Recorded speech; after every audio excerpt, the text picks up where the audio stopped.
बिस्मिल्लाहिर्रहमानिर्रहीम। मैं हूं अफसर चौधरी। दोस्तों, आज हम बात करेंगे कि क्या prime minister of Pakistan mister Imran Khan आज अपने खिताब के जरिए कौम को मुतमिन कर पाए या नहीं। दूसरी हम बात करेंगे कि क्या फ्रांस के सफीर को पाकिस्तान से निकाल देना चाहिए, क्या इसको निकालने से कुछ फर्क पड़ेगा या नहीं।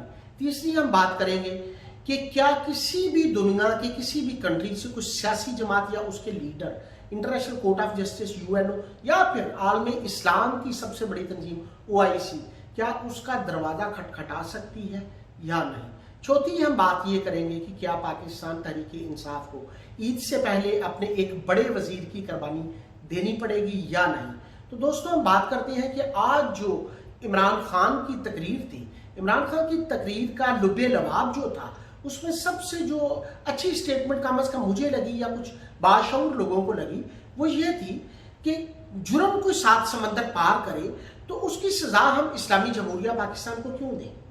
अगर कोई सात समंदर पार कोई गैर मुस्लिम एक जुर्म करता है तो हम इस्लामी जमहूरिया पाकिस्तान की जो अमलाक है उसको हम क्यों जलाएं।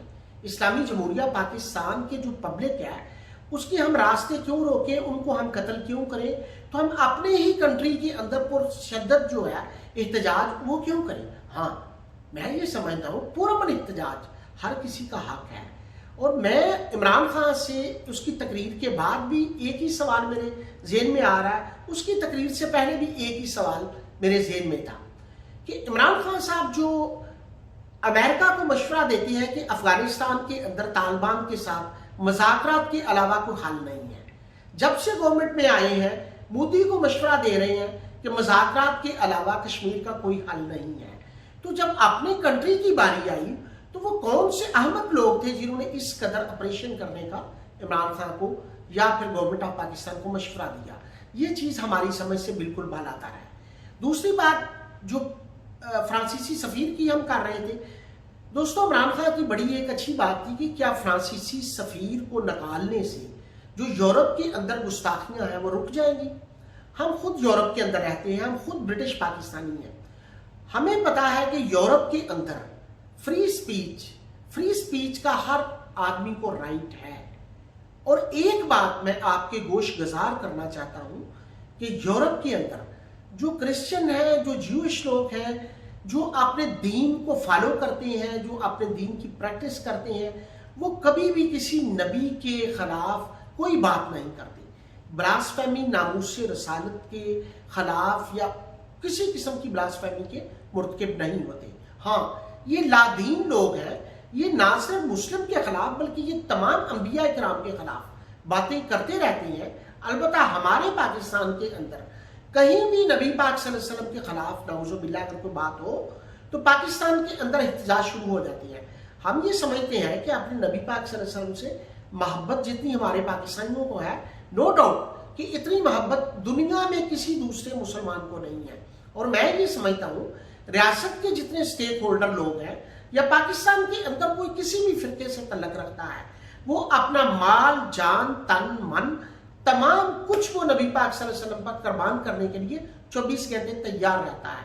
लेकिन दोस्तों, सवाल यहाँ ये है कि अगर कोई जुर्म गैर मुस्लिम करे, जुर्म को चौथे, पांचवें, 10वें कंट्री के अंदर करे, तो उसकी सजा हम अपने पाकिस्तान इस्लामी जमहूरिया या फिर पाकिस्तान के अंदर बसने वाले कलमा गो मुस्लिम जो हजूर पाक सल्लल्लाहु अलैहि वसल्लम को आखिरी नबी भी मानते हैं, उनका कलमा भी पढ़ते हैं, तौहीद पे भी कारबंद है, जो प्रैक्टिसिंग मुस्लिम है और जो मुसलमान होने के दावेदार हैं, मोमिन होने के दावेदार हैं, हम उन लोगों को किसी तीसरे काफर का जुर्म किया गया उसकी सजा हम उन लोगों को क्यों दें। और क्या फ्रांसीसी सफीर को निकालने से मसाइल हल हो जाएंगे। फ्रांसीसी सफीर को निकालने का मकसद ये है कि आपने पूरी यूरोपीय यूनियन के सफीर को निकाल दिया। यूरोपीय यूनियन में अकेला फ्रांस नहीं बल्कि 27 कंट्रीज हैं और पाकिस्तान के 40 लाख पाकिस्तानी वहां बसते हैं जो मेजर ज़र मुबादला पाकिस्तान के अंदर भेजते हैं। उसके अलावा पाकिस्तान की जो बरामदात, जो एक्सपोर्ट है, 50% वो यूरोप के साथ है। इन सारी चीज़ों को मद्देनजर रखते हुए आपने कभी ये सोचा कि जो हरमैन शरीफैन के कस्टोडियन है, जो मक्का और मदीना के मालिक बने फिरते हैं, क्या उन्होंने फ्रांसीसी सफीर को अपने कंट्री से, सऊदी अरेबिया से निकाल दिया? کیا ترکی والے جو خلافت عثمانیہ کے وارث ہیں، جو خلافت عثمانیہ کے بڑا دعوے دار بنتے ہیں، اور طیب اردوان جو بہت بڑا عالم اسلام کا دعوے دار ہے لیڈر بننے کا، کیا انہوں نے فرانسیسی سفیر کو نکال دیا؟ خلیجی ممالک جن کے پاس بہت بڑا پیسہ ہے اور جن کا آئل، جن کا تیل پوری دنیا کے اندر اپنی اہمیت آپ رکھتا ہے، کیا انہوں نے فرانسیسی سفیروں کو نکال دیا تھا؟ کیا برونائی دارالاسلام جو پوری دنیا کا سب سے ریچسٹ کنٹری ہے اور اسلامک کنٹری ہے، کیا اس نے فرانس کے سفیر کو نکال دیا؟ کیا ملیشیا جو عالم اسلام کا واحد وہ کنٹری ہے جو رچ بھی ہے اور اس کی ٹیکنالوجی بھی اپنی ہے، باقی خلیجی ممالک کے پاس پیسہ ضرور ہے، ٹیکنالوجی نہیں ہے، ملیشیا واحد کنٹری ہے جس کے پاس پیسہ بھی ہے اور ٹیکنالوجی بھی اپنی ہے، کیا انہوں نے فرانسیسی سفیر کو نکال دیا؟ تو دوستو، کیا پوری دنیا سے الگ تھلگ ہو کے کیا یہ دانشمندی ہے؟ پاکستان کے اندر رہنے والا کوئی بھی ایسا مسلمان نہیں بستا جو نبی پاک صلی اللہ علیہ وسلم کو آخری نبی سمجھتا ہے، وہ تن من جان مال دولت سب کچھ 24 گھنٹے نبی پاک صلی اللہ علیہ وسلم پہ قربان کرنے کے لیے حاضر رہتا ہے۔ تو آپ اپنے جو مسلم بھائی ہیں، جو کلمہ وہ لوگ ہیں، ان لوگوں کو مارنے مرانے پہ تلے ہوئے ہیں۔ آپ غلطی کوئی کافر کر رہا ہے، جرم کوئی اور کر رہا ہے، اس کی سزا اسلامی جمہوریہ پاکستان اور اسلامی جمہوریہ پاکستان میں بسنے والے کلمہ کو ان کو ہم لوگ دے رہے ہیں۔ کیوں؟ تیسری بات جو دوستوں ہم کرنا چاہ رہے تھے کہ دنیا کے اندر کوئی بھی سیاسی پارٹی یا سیاسی پارٹی کا لیڈر سربراہ international court of justice who, UN ہو، یا عالم اسلام کی سب سے بڑی تنظیم OIC ہو، اس میں کوئی بھی جماعت انڈیویجولی نہیں جا سکتی۔ اس میں صرف اور صرف جو کنٹری ہے، کنٹری اس میں کسی بھی کیس کو ریپریزنٹ کر سکتا ہے۔ آپ کو یاد ہوگا کہ جب منہاج القرآن والا انسیڈنٹ ہوا، جب ماڈل ٹاؤن والے قتل ہوئے، تو ڈاکٹر طاہر القادری نے جب پاکستان کی عدالتوں کے اوپر یا پاکستان کے انتظامی اداروں پر بے یقینی کا اظہار کیا، تو ڈاکٹر طاہر القادری نے کہا کہ ہم انٹرنیشنل کورٹ آف جسٹس میں جائیں گے، ہم UNO میں جائیں گے۔ تو مجھے یاد ہے کہ 1 سال پہلے منہاج القرآن لندن جو ہیڈ آفس ہے ان کا، وہاں پہ میں نے ڈاکٹر طاہر القادری صاحب سے سوال کیا کہ ڈاکٹر صاحب آپ نے انٹرنیشنل کورٹ آف جسٹس میں جانا تھا، UNO میں جانا تھا، کیا آپ گئے؟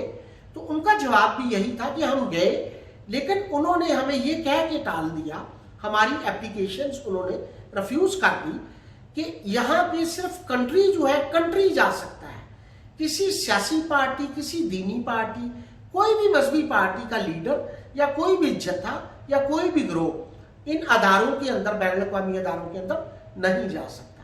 تو دوستو، آپ آتے ہیں چوتھی بات کی طرف کہ کیا پاکستان تحریک انصاف اپنے ایک بڑے منسٹر کی قربانی عید سے پہلے دے پائے گی یا نہیں؟